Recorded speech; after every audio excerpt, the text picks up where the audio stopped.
to set the stage for the rest of the day. And we asked the question, why do we have to enable civil society? Why enable civil society? What's behind this? And I think as Pearl alluded to in her comments, we're trying to push this concept forward. And in this panel, I think you'll see both a reflection of some of the social movements and work that our different panelists are involved in, and how the enabling environment is at the core of that, but also some projections and some forward and some challenges where we still need to, we still have a lot of work to do. I'm hoping that you will engage. We're a group that allows for members a good exchange. So we are going to leave time at the end to make sure that you all have a chance to come in, to ask questions, to make comments, to contribute to the conversation. We'll start off by hearing from our panelists on their perspectives, and you'll see that they really are coming at this question from very different lived experiences and perspectives. So we'll get a sense of that, of their work and significance and how they understand and define the enabling environment in their context. We'll have a bit of an exchange here at the panel, but then we'll turn to the floor, and we really would like people in the room to engage. Sorry, back here. Engage in an exchange with us. So I just wanted to start off just by reminding us, I guess, that despite all this work, and as I was saying earlier, it's really interesting. I think civil society has been very successful in embedding this concept and this conversation about the enabling environment for civil society into relevant fora, and it has become a thing. People know what we're talking about, and this has happened quite quickly in a limited number of years. So there's an acknowledgement also in formal documents and declarations that, yes, civil society is important, it's an actor in its own right, and it needs to be enabled. There are many, many working groups and task teams looking specifically at this issue, so it's getting a lot of attention. I want to acknowledge a colleague from Government of Canada who's here, who leads, Government of Canada International has been doing really remarkable work on this, in this arena, and among other things, leading working groups on this issue, etc. So there's a lot happening out there, and this work on the enabling environment is linked to kind of the mirror image of the other side of the coin, which is the whole discussion around shrinking space for shrinking civic space. So at the same time that we're seeing a growth in an understanding and acceptance, kind of nodding and acknowledgement that, yeah, civil society is key to development, to progress, and yes, civil society needs an enabling environment, and we have a role to play in that. At the same time, we see that space for civil society to do its thing is shrinking around the world. And one, I think important, there are many reference points, and maybe Nikki will speak to some of the work that your organization is doing in tracking this, but Civicus, the World Civic Alliance, has a report called the Civicus Monitor, and they do continual monitoring. So it's they're always monitoring and updating their data, but they always do periodic reports. And in their most recent report, they show that in effect, things are backtracking. So there are more countries that have restrictive legislation that are incarcerating civil society, people for having dissenting opinions from the official government line in different countries. There are more people living by far. I think that the most startling statistics is that I think it's 2% of the world's population live in countries that get 5 stars on this rate. Everybody else, including Canadians, are living in countries that are below the best, so below what it should be, below where we should all be. So that's really shocking, right? So that interesting context, right? Yes, acknowledgement, yes, it's a good part of the discourse, yes, it's been recognized, there's a lot of work, a lot of stuff going on around the enabling environment, and at the same time, we see that we're still struggling to open up spaces, and there are governments that are very aggressively closing down spaces. So on that note, I will introduce my panelists. So we're going to be hearing this morning, as I said, different perspectives. So Mary Everts, and I hope people have little bios and know some of these remarkable people on the panel. But Mary Everts from Everts Law in Canada, she's going to be focusing on the women's movement in Canada with this perspective of the enabling environment. And Mary, as many of you in the room know, has remarkable career of filled with many achievements, among which is being a very active member of the Voices-Voix. So thank you, Mary, for all of your work on that. We also have a colleague in the US visiting us today, and we're delighted to have you here. Nicholas Robinson, and he's from the International Center for Non-for-Profit Law, ICNL. I don't remember always what it stands for, but an organization based in Washington, D.C., and I'm sure we'll talk to this, but remarkably has been working around the world on civic space issues and natural environment issues. A key player in this role, and now all of a sudden finds itself going, we have to work in the US over the next while because things are going to start shifting in interesting ways there. So we'll be hearing from Nick on civil society and civic freedoms in the United States today, and reflections on that. And then we have Ravi Malhotra, who's a full professor of the Faculty of Law at the University of Ottawa.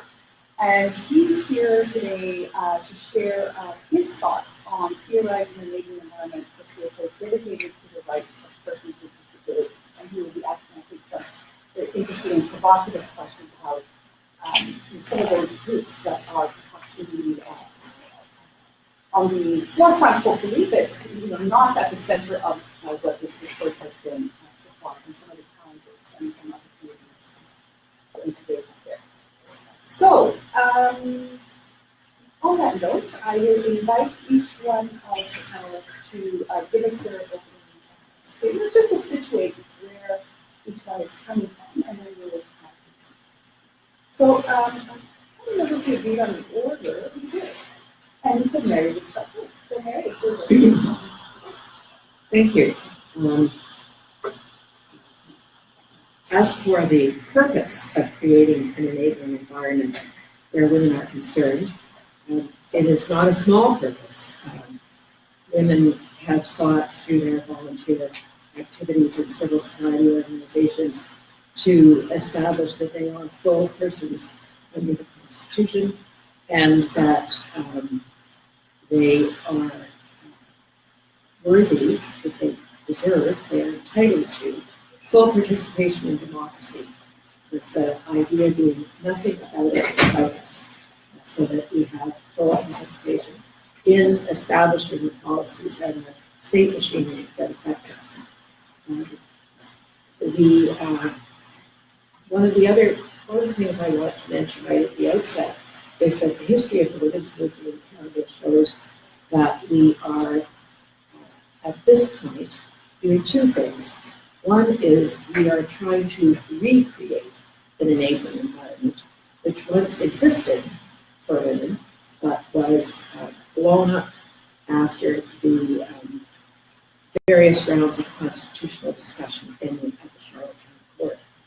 And the other thing we're trying to do is create an enabling environment for those who are excluded and who therefore suffer more substantially from the kind of state harassment that women have met as they have tried to achieve full personhood. So let me start with what was. After the Royal Commission on the Status of Women report in 1970, government machinery for policy input by women was established. A dialogue between women's organizations and elected politicians took place, primarily through the National Action Committee lobby, which happened every year, and all members of Parliament and the leaders of all political parties agreed to take part. And through the Secretary of State, there was core funding for women's organizations. But when women tried to participate in constitution making from 1978 through to the Charlottetown Court, the state put the brakes on in a big way. Okay, so here are some things that women faced while they were attempting to participate in the making of their country's constitution. And these categories are drawn from the gendered dissent workshop that took place at York Institute for Feminist Legal Studies a couple of years ago. Okay, so, and these categories have been documented in various Voices studies. Here's the way they applied to women's activity during the constitutional years. Ridicule. Harry Hayes said, well, who's going to be looking after the children? Well, you girls out here talking about the Constitution. Vilification and sneering. During the Beach Lake Accord, feminists were accused of hating Quebec and wanted to break the last chance of keeping Quebec in the Confederation. Trickery. The cancellation of the Canadian Advisory Council on the Status of Women Conference in February 1981 is still shrouded in mystery, that many believe that the minister's office was pretty directly involved. Withholding information. During the Charlottetown Accord discussions, there was a small cottage industry in Ottawa getting leaked drafts, some of which still had the wet ink on them. Physical violence. During the Charlottetown Accord discussions, some Aboriginal women on reserves faced such physical violence that they had to seek refuge off reserves. And surveillance, particularly of the peace activists in the women's movement. Ursula Franklin once told me that when she was writing her biography, her autobiography, she was greatly aided by getting a copy of her RCMP file, because they had followed her so closely that they had all the meetings that she went to and everything she said. So, and all this took place well before the mid-1980s. So what happened after that? Cuts to funding of women's civil society organizations for opposing the Charlottetown Accord, the National Action Committee, the Native Women's Association of Canada. And this primarily involved the transition from core to project funding and an emphasis on services rather than advocacy and research. The funding cuts continued into the Pre-Jack era, and the other things that happened were that government machinery was dismantled, the National Action Committee folded, and the other women's organizations were reduced to skeleton activities. The government stopped seeking the input of women on policy decisions because women who spoke up about policy were regarded as special interest groups. Rather, seeking a neutral view on women's interests, they resorted to something called gender-based analysis, which was optional for government ministries starting in 1995. It is still optional, except for submissions to the Privy Council Office and Treasury Board submissions, which are secret, so of course you can't tell what the gender-based analysis is saying. So then we pick up where the Voices analysis starts, and that is with Harper in 2006. And the point that I want to make is that before 2006, there had already been 20 years of receding from the high point of women's enabling environment. So I have two observations on the future, and this is where I look at not recreating an enabling environment for civil society organizations, but creating one. And first of all, I want to mention all of the people who are not probably in a position even to be very active in civil society organizations at all because of their susceptibility to state tactics of intimidation. Poor women whose housing and benefits are subject to discretionary decision-making by officials who are largely unaccountable. Single mothers who face constant surveillance from the state through children's aid societies and educational systems. Immigrant and refugee women. Prisoners under constant surveillance by officials who have wide discretion in decision-making and operate quite lawlessly. and Indigenous women whose work for the environment and against violence exposes them to surveillance, state violence, and reprisals. So another modern reality is that the high tide mark of what is regarded as acceptable behavior towards minorities has gone way, way back. And so rather than worrying about having input into the Constitution or fundamental government policies, as our society has become more intolerant, we are now looking for basic protection against police violence for people of color, persons with mental disabilities, and Indigenous women, against bullying on the basis of gender and gender identity, and against crusades by the right. For instance, Ontario's move recently to establish safe zones for abortion clinics and doctors who perform abortions. And so where we are in the women's movement is looking back on a golden age that ended in the middle of the 1980s. And not only do we have to recover that lost ground for those who are able to participate in civil society, but I believe we must broaden our lens and make it possible for the very most oppressed in our society to collaborate together to form civil society organizations free of state surveillance and intimidation. Thank you, Mary. Very great to hear you. Very interesting, and it's perfect, I think, segue to what we're going to be hearing from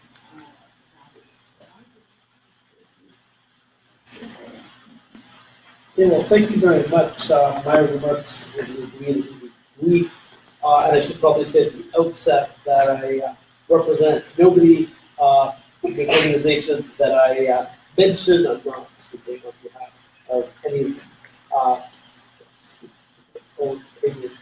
So, why enable civil society in the context of people with disabilities? I think that the issues are somewhat different because the enabling mechanism, which I see as statutory rights, are at a very different stage than others. And so I find many progressive Canadians, if you want to use that term, are largely unaware of this, unaware of the fact that in terms of civil society, which is sort of a fuzzy term, but as far as I can tell, requires you to be able to access components of society in order to engage in any free rights. In order to do it, it's a precondition that you have to be able to get to a venue. And the bottom line reality is that Trump's America is 1,000 times ahead in 50 states than what Canada does. Just coming into this building, there's stairs everywhere, and Montreal is particularly bad. But the truth is, this is a systemic problem in Canada, and without statutory mechanism, systemic marginalization that people with disabilities face in every category, which is high unemployment, poverty, education levels, all these things, is not going to change. And so we need a long overdue Canadian Disabilities Act, which the current government is promising, we'll see, but put it in context, the Americans, the Republicans, being quite honest, passed this in 1990. Okay, so this is about, we can talk in discussion about why this is, but that's the first thing. The other thing is that Canada is a federal state, and it's also highly decentralized. For those of you that are not lawyers, although some things are fuzzy, so it's a very decentralized federation. You cannot achieve access to services unless you have effective provincial laws, because the federal government doesn't have jurisdiction to do a lot of the things that the American federal government can do in Washington. Just can't do them. They're unconstitutional. And so that means you need a parallel struggle, which people like David Latofsky have successfully done to a large degree, some degree, in Ontario, and you have a couple of provinces following suit, although they vary in quality of having provincial statutes. We have Accessibility for Canadians with Disabilities Act, which was enacted in 2005. It has a very long, unfortunate time frame, which is making Ontario accessible by 2025. It's excessively long, but at the very least is a start. Most provinces have not followed through on this. And that, I think, is a considerable problem, because without that, you don't have access to physical buildings, you don't have alternative formats for people who are blind or have learning disabilities to get access to print materials, you don't have access to sign language interpretation, you have systemic marginalization. The ADA is far from perfect, but it does provide a framework in areas like customer service, information communications, employment, transportation, design, and public spaces. The very recent, when I say recent, I mean, I think just off the books in some cases in Nova Scotia and Manitoba in the last couple of years, I think Nova Scotia is actually this year, appears even weaker in that, of course, the time was later, this is 12 years after Ontario passed a law that some provinces are getting ordered. In most cases, they're not, and again, nonpartisan talk, it remains to me puzzling that governments that have quote-unquote progressive regimes, BC, Alberta, that you don't see that. You don't see, maybe you will someday, but when you have a state where you don't have this kind of progress, and what you're left with is human rights tribunals. That's Pearl's book. I mean, there's a problem with human rights.